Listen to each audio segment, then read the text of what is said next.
Ghouls and goblins come out at night. Monsters and mayhem that'll give you a fright. A green so bright it'll make you sick. A skirt so tight you'll fall in a pit. Corsets laced to mangle your bones. Flannel aflame in your very own home. Fast fashion producing with all of its might to give you a scare on Halloween night.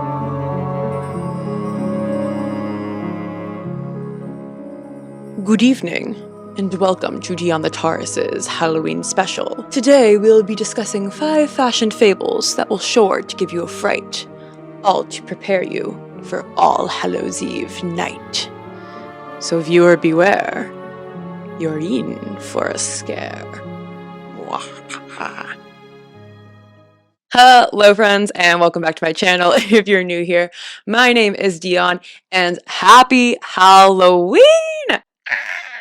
If you know, Halloween is my favorite holiday. I absolutely love it. Started this morning watching Hubie Halloween, went to Pilates in my Halloween costume. Like, I'm living. Got my Halloween cardigan on, my little spider shirt, this crochet witch's hat that I made. Like, I am hype, y'all. Like I said in the intro, and you can see in the title, we're gonna do 5 fashion fables of fright. Scary fashion stories, death by fashion, so to say. I asked over on my community tab what you would want to see for the Halloween special, and this overwhelmingly won the vote. So I decided this would be a fun little historical sort of spooky story. They're going to be short and sweet, but I think you'll have a lot of fun. So if you like fashion history and spooky stories, then definitely make sure to subscribe to my channel because I post videos every Thursday. And with that, let's get into it. Ha ha ha.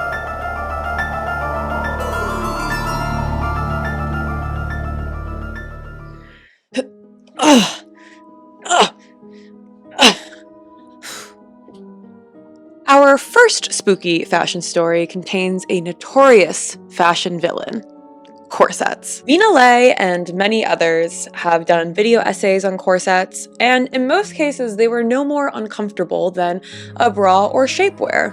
But just like today, how people go to extreme measures for a particular body shape, like BBLs, Spanx, and the Victoria's Secret bombshell bra, people in the Victorian era also took things to extremes. From an article in the BBC, in 1874, a list was published attributing 97 diseases to corset wearing, including heightened hysteria and melancholy. Between the late 1860s and early 1890s, the medical journal, The Lancet, published at least an article a year on the medical dangers of tight lacing. And it didn't end with breathing difficulties or organ damage. In 1903, 42-year-old mother of 6, Mary Halliday, died abruptly after a seizure. The New York Times reported that during her autopsy, quote, 2 pieces of corset steel were found in her heart, their total length being 8 3/4 inches. Where they rubbed together, the ends were worn to a razor's edge by the movement of her body. With filler migration and BBL death rates on the rise, have we really strayed that far from corsets and the heart?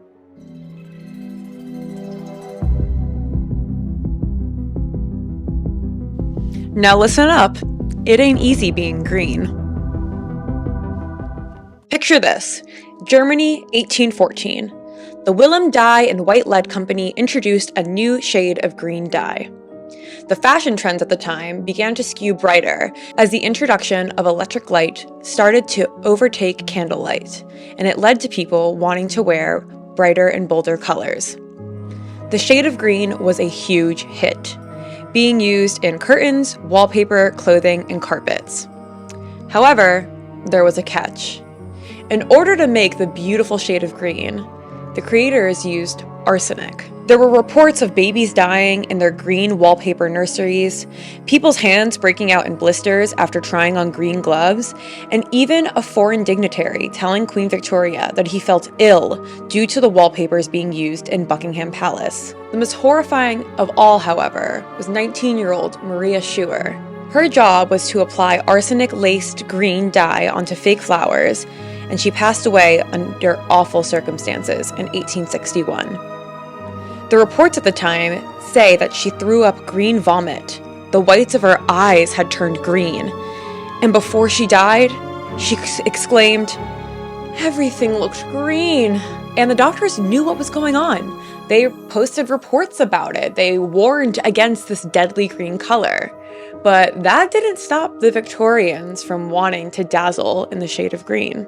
I mean, thank goodness, in 2024, we have all this information, and if we knew that our clothing was toxic, we would never be so dumb like the Victorians and keep doing it. Right?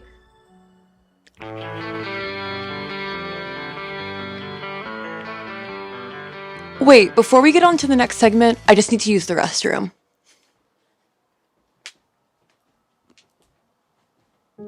In 1908, Edith Berg was the first woman to fly in a plane. But when she climbed aboard the Wright brothers flyer and its open-air cockpit, she realized her large skirt was sure to fly up in her face. Undeterred, she grabbed a length of twine and tied it around her knees. The unusual silhouette of the last-minute fix became a hot trend.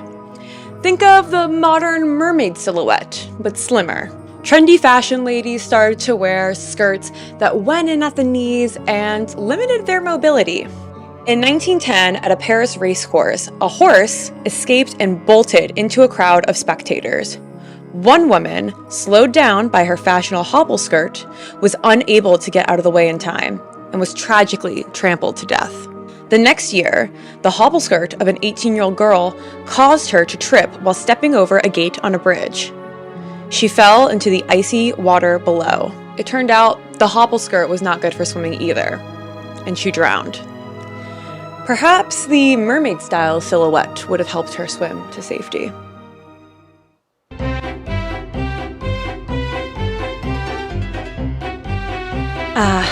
So glad it's flannel season. Prior to air conditioning, people relied on fires and warm fabrics to stay warm at night. During the Victorian era, flannel was the fabric of choice. In fact, it was so popular that people claimed flannel had healing powers because it helped people get better when they were sick.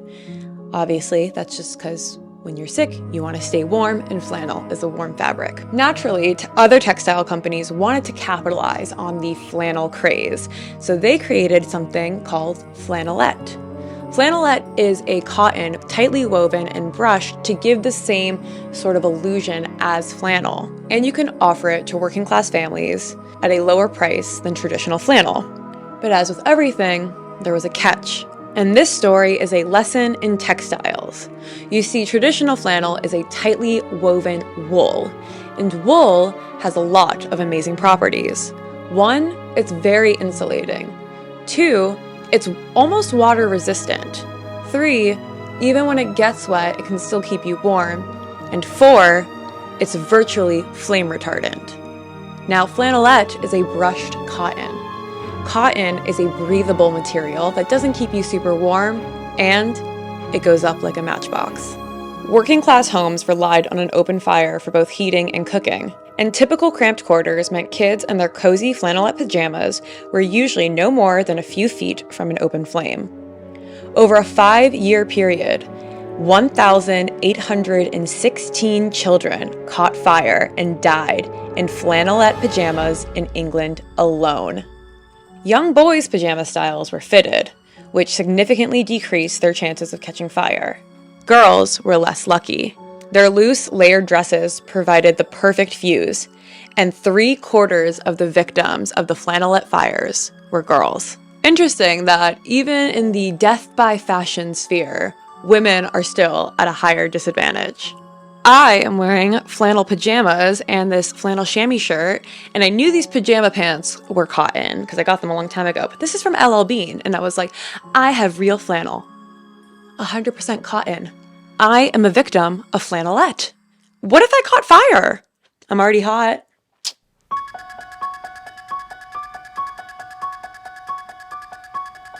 In 2024, we would never be stupid enough to knowingly poison ourselves with our clothing like the Victorians did with arsenic green. Right? In the past few years, studies have revealed that clothing produced via various fast fashion brands contain elevated levels of toxic chemicals. While legislators have tried to regulate these issues, the existing laws fall short of protecting consumers from these harmful chemicals. Throughout 2024, Seoul's city government has been conducting periodic safety tests on clothing sold online, and their results keep making the news. Shein, Temu, and AliExpress have been the focus of recent scrutiny, and all have been criticized for selling products containing unsafe levels of chemicals, with a pair of shoes from Shein containing 428 times the permitted levels of phthalates.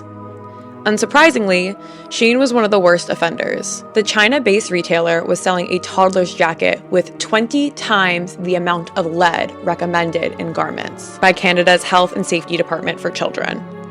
Zaful and AliExpress were also found selling garments with high levels of toxic chemicals like phthalates. And that's in addition to the factories producing toxic chemicals that go into the atmosphere, that poison the waterways, all of the women, mostly women, in the global south who are suffering at the hands of these fast fashion retailers, and just the general fast fashion waste that we've talked about in plenty of my videos.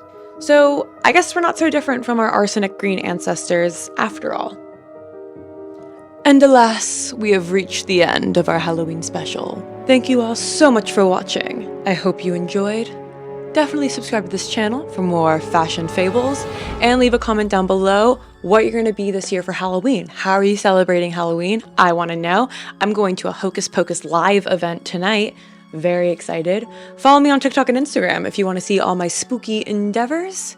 And don't forget to friggin' vote. Nothing is scarier than Trump winning the election. Vote. Oh my God. Oh my God.